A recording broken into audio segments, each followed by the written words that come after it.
everybody. Dan Malnato here. Just finished up St. Pete day one, Friday practice.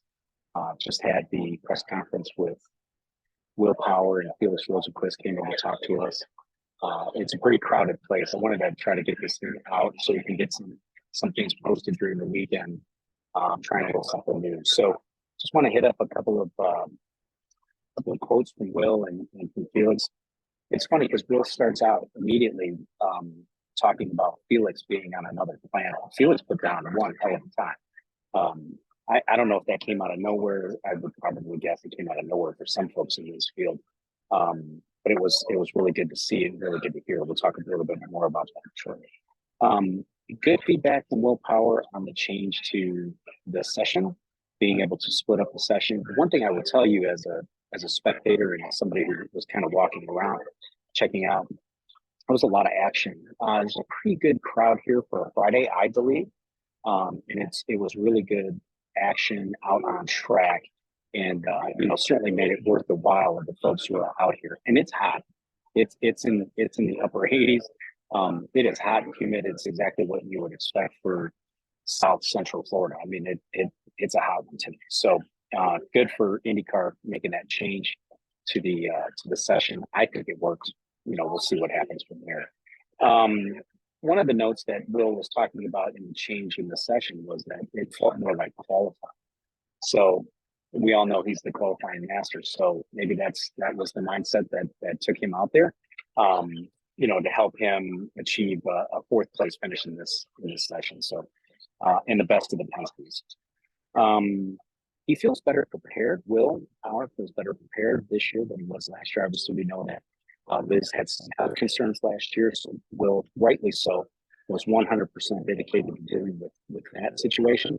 But with that behind them, he's able to be better prepared this year. They also talked a little bit about him going winless in 2023. His quote was, he's pissed off about it. So after going winless in 2023, he also talked about the mood at Penske. Everybody has their own outlook at the season upcoming. And one of the things that Will was talking about for him in particular is that, when you're at Penske, when you're a Penske driver, it is expected that you perform at a high level, and it's expected that you win because they're giving you the tools, they're giving you everything you need to go out and do that. So it'll be interesting to see how Will gets on with the season, particularly in the early parts on this. Talking about Felix, he's talking about being a smooth start. It is a smooth start. It is a brand new team for Felix. It's a brand new engine package for Felix, brand new car package for Felix in so many different ways. He's, in his words, both relieved and a bit surprised. Relieved, I'm certain, right? It's your first outing in a brand new team. A bit surprised that he said he knew that they were going to be fast. But I think the speed at which that they took off in the session was the surprising part of it. He was very complimentary of the Andretti package, which we know Andretti's are very, very strong on the street courses. We knew that was going to be the case, and he's definitely found a way to maximize this opportunity that he's been given working with that.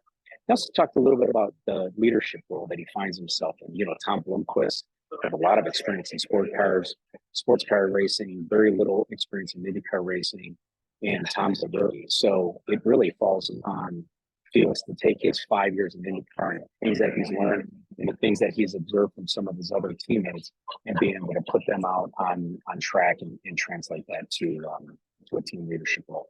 A few other news and notes here, obviously from the session standpoint, Felix, Award, Armstrong, Power, and BK. A decent mix of engines and a really decent mix of teams, right?